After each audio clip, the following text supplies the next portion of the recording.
Okay, welcome to SOS. This is our Sistema surgery on organizational work. We intend this to be a practical, participatory, and fast-moving hour. The Venezuelans always talk about their rehearsals as fast-paced, fast-moving. So we're going to try that. If I go too fast, slow me down. So the idea of today's session is that I did a kind of a call out. I said, who has any challenges in the way that they organize their management or their kind of organization of their program?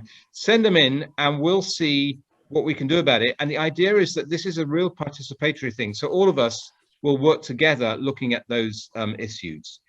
We did the call out and we got some really good answers, questions that came back, particularly from Catherine Barnicott and Jean-Claude Descalon. So those two sent some things in, and that was really interesting. So we'll look at what they've said are their issues. But first of all, let's see who we have in the room. I mean, we can see everybody because there are not that many people. But could you write in the chat where you are now and what you think of the SEYO SummerFest so far?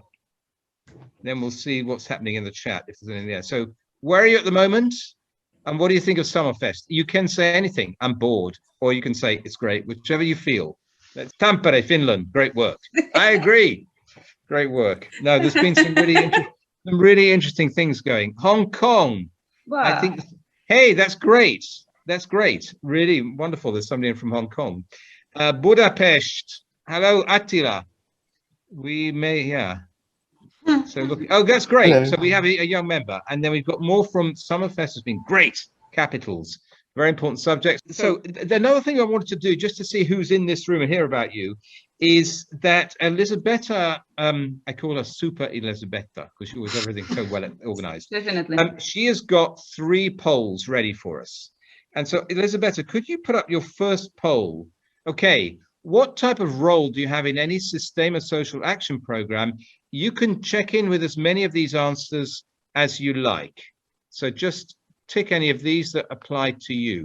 Are you involved with a program, but etc. Some very serious board, board members, lots of board members. We've got some people who work in the management, and we have somebody who's no connection at all with any Sistema social action program. Can we move on to the second poll, which is, what is the level of administrative challenge that you find? So what quantity of problems and challenges do you normally encounter as part of the management? And here is just one answer. So at the beginning, I'm doing great. I've got almost no problems at all. Next is I have a few management problems and challenges. The third is I'm easily enough to be getting on with. Fourth, unfortunately, I can only just cope. And I hope there's nobody in the 5th section, which is I've just resigned because there's too much to do. So have a go at that. That's just one answer from everybody. And let's see what you think. Okay, so I think everybody relevant has voted. The good news is that nobody is dying because of the weight of things that they've got to do. But there are a few people with enough things to do. So I think that works for this session. We've got some things to solve. And now we have the last of 3 polls. This is a very easy one. And this has just got 2 questions in this one. And this is a very simple one, which is, have you ever used a Google Jamboard before? Yes or no? Okay, somebody has very quickly answered no. We've got a real quick mover there. Okay, so there we've got a good balance there. Okay, that tells me I should spend a tiny bit of time talking about Jamboards. Thank you very much for that. That's great. So I've now got a little bit of a feel for who you all are. And I'm now going to, in time-honored fashion, spend probably far too much time trying to share my screen. So great. So welcome to this Sistema organizational surgery. As I mentioned before, we did a call out and we got some very interesting answers back, quite a few. And I sorted the challenges into a number of, I clumped them, as we say, I put them in different groups so we could look at them as ideas. Number one, there were a number of questions which related to smart recruitment and planning. How do you recruit the people you have, both teachers and management, and how do you do the planning of the projects? Number two, I love this one. What is the ideal work environment, not just for the management, but also for everybody else who's involved? Number three was creating an ethical organization. Great idea. Catherine, I think ethical, I've stolen that word from you. And so there were a number of issues there to do with how you make your organization really ethically, morally working well. And last of all, what are the successful ways that you can do lobbying and partnerships? So let's look at those in a bit of detail. Smart recruitment and planning. What came up was interviewing and contracting teachers' team members. How do you go about this? Number two, how to go about recruiting a specific post. Somebody wanted to fill a full-time general operations manager. And last of all, curriculum planning. Do you have this? What's on your curriculum and why, or why not? How do you plan it? So that was the recruitment area. The ideal work environment. What do you need for a happy working environment? Practically and legally in terms of teacher training, remuneration, contractual obligations, meetings, and culture. That is my favorite question. And how do you set up a really independent nuclear? And the idea of that was somebody who said that they wanted to do something where the nuclear had its own culture. It wasn't absorbed into a school or other organization where it took part. So those were the two things that came in about the ideal work environment. Creating an ethical organization, this is the biggest number of questions, and I had to actually increase the size of the bubble till it nearly left the screen. How does your program manage marketing its stakeholders? And it was about ethical marketing, and there was this reference to this GDPR, the EU's General Data Protection Regulations. How do you do this in an ethical way, talking to others? What does your equality, diversity, and inclusion policy look like in practice? Of course, we had a session on that this morning, which put some really interesting answers into how we should go about that. Great session of that, Maria, with your guests. How do you promote student voice within your program? Another of my favorite questions. And again, that was discussed a little bit yesterday in the World Ensemble. Child protection, again, looked at this morning. Can we share program policies and good practice? How should we do that? And I thought that was a really good practical thing, just that how can we actually share what we all do? And lastly, how do you promote an environmentally responsible practice artistically and logistically? And then the fourth and last thing was successful lobbying and partnerships. How can you persuade a city or town that their conventional music education doesn't provide the same thing as a Sistema-inspired program? If they come back and say, oh, we have a conservatoire already, we've got all this sorted. How do you persuade them that actually what else Sistema programs have to offer is different? How do you go about forming partnerships and collectives with other local Sistema-based organizations within your country? There are some great examples of that actually in Europe. And last of all, and I must admit, I threw this one in, what other organizations exist around the locality of your program that could be useful? Again, touched on in yesterday's session with World Ensemble. So those are the four different areas. Now, what we're going to do is have a look at these within Google Jamboard.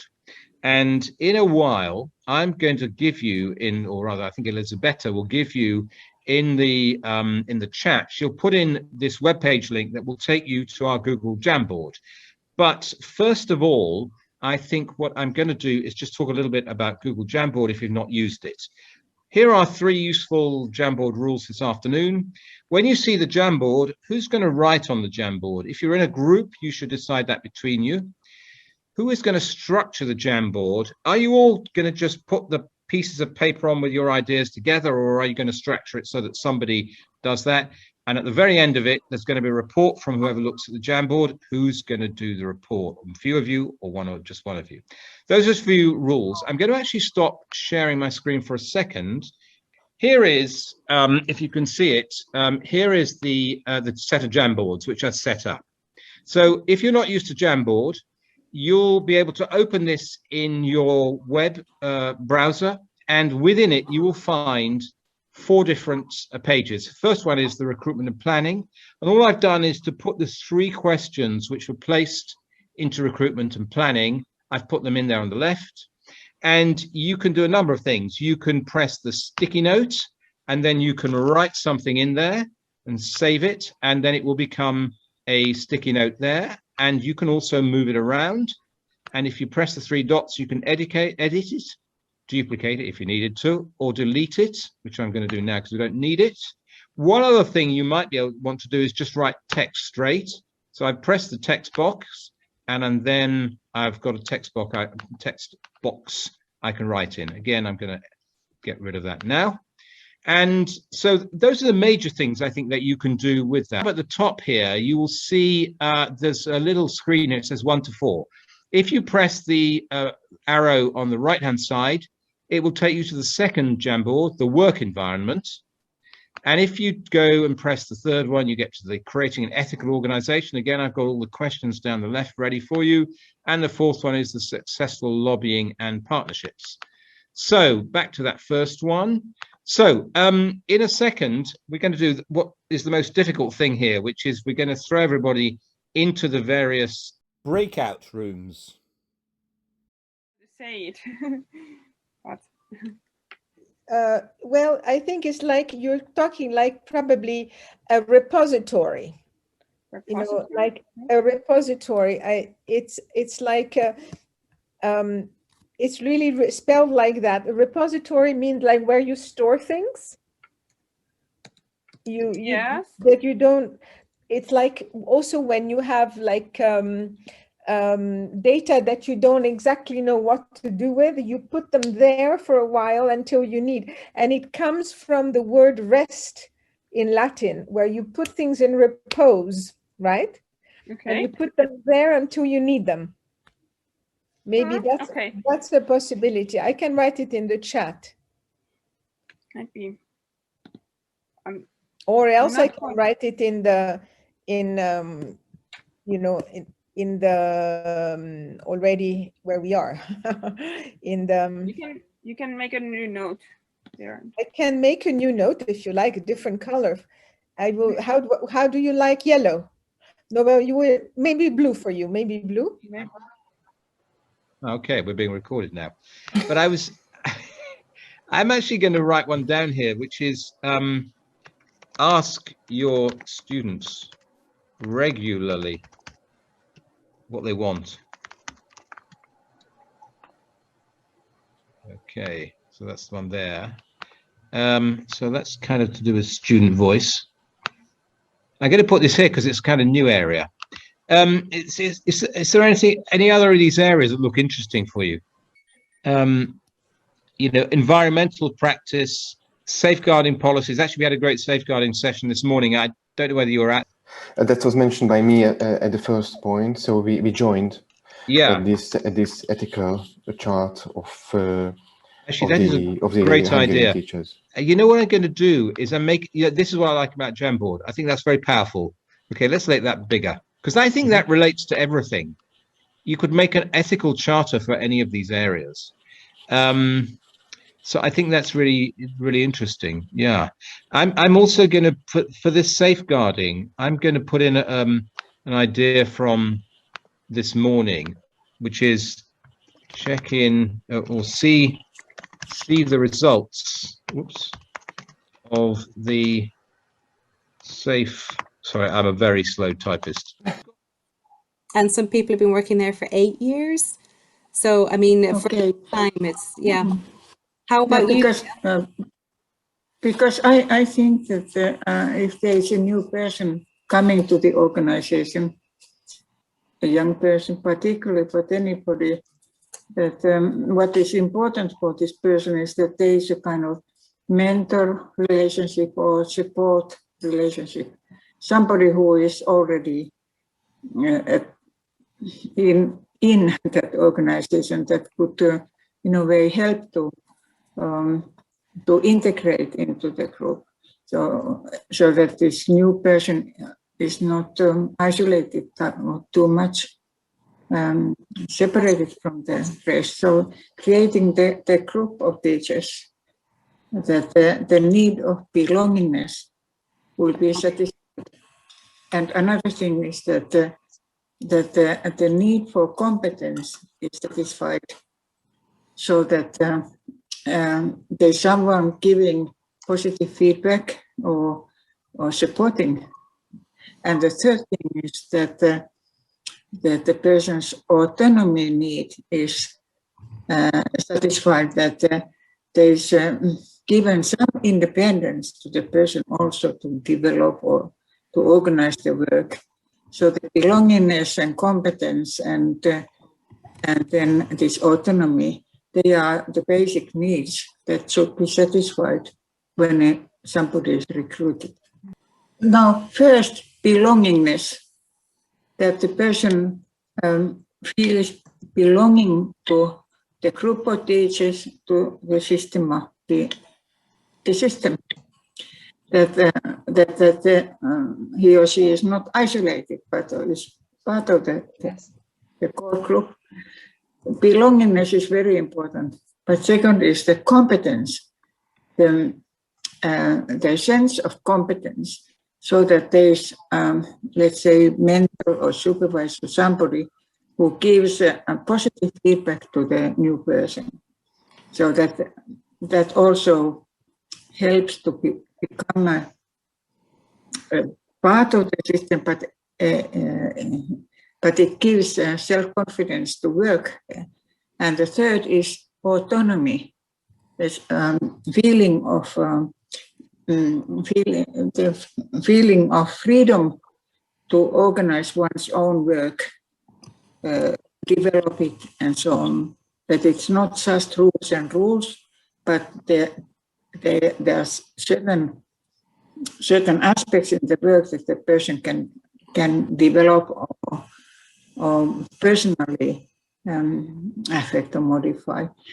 I think these three needs are important in any work we do, and also in this when you recruit new people. That is a psychological contribution to this. Facility work. I think that's brilliant. Thank you. So welcome back. Thank you. Thank you. We had a good time. We too. Great. Well thrown out. Very good. So look, thank you, those of you in the other breakout rooms. Attila and I had a great session. And now we've got, like 10, if you want to finish 5 minutes before the end, then we've got 10 minutes to report to each other what has happened and gone on. So does anybody who wants to present want to volunteer to go first? This is always the brave moment when there's great silence. Who wants to be a hero and be first presenter? No. I can hear mind. Maria. I mean, if Maria, go for it. Thank somebody you. has to do it. Yeah, no, that's great. Okay, so we are. I mean, we put in some experience lesson and a couple of challenges. So, for instance, recruiting a full-time operations manager. In my experience, I'm very skeptical, because if the person is not available, then there is a gaping hole in the organization. So, in our Sistema environment, we are going for a modular approach, and so that is it's a completely different outlook on this question. So on the other hand, if you do have to do it, thank you, sir. I'm sorry, I thought we were. No, I've just put it up. I thought it'd be worth having it there. Yes, I was just sidetracked. Okay, if you do have to do it, then we found that there were two important prerequisites. Of course, the experience and the track record of the person in being able to stick to that kind of role for some time, but also to sound out what the attitude of a general manager is towards internal and external communication, to check that there is a good match with the organization. Now, in terms of interviewing and contracting, Taru had the idea about sort of storing information about possible candidates in sort of a repository, where you can then go back to it when you need to. Maybe you don't need that person at that time, but then you might need it to her or him at a further point. And Elisabetta is a case in point for my other suggestion, is to keep good relations with external interlocutors who have opportunities for trainees to do fellowships. That's how we discovered Elisabetta, thanks to Accademia della Scala, but also in my team, about half of the people in all across all the things that I'm doing have been discovered through this kind of process. The rest you can read in the post-its. I mean, those were the two that required more explanation, in my opinion. Very good, and we'll be making these available afterwards in order to do that. So we'll get them as a PDF. So who's next up? Anybody want to volunteer? I've got a group. I don't mind talking, but does anybody want to go second? Well, we can go then. Okay, Werner, which Jamboard shall I go to? The work environment. Okay, go for it. Here we are. So we were lucky with Catherine to have the expertise of Leah. Mm-hmm. She had really plenty of good ideas. Yeah. So how to make it very short? Do you want Leah say something? Yeah. Yeah, just that's try okay. And give us the headlines. It was brilliant. If Leah's happy. Yeah. Werner, you can explain. Okay, sure. So, so the first one was, I'm not sure if it was in a good order, but competent professional mentoring, which is the blue one first there, to be who is directing into the work habits and what's going on and so forth. And it comes together with these clear guidelines and the participation of creating the guidelines. Well, the next one was the possibility to work and develop one's work independently, because according to Leah, this was one of the basic needs to be heard. Yeah. And the belongingness to the group that comes together with that. So all the rest are sort of feeding these. The green ones are more to how to set up a real independent nuclear with its own culture. Yeah. It goes around the well-being within the group and the fact to be heard. Yep. And creating forums where these opportunities can be shared and tested.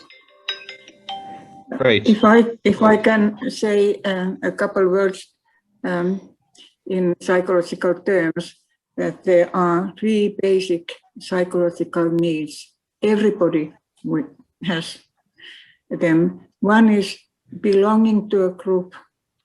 And when we recruit a new person, we should be sure that the person becomes part of the group.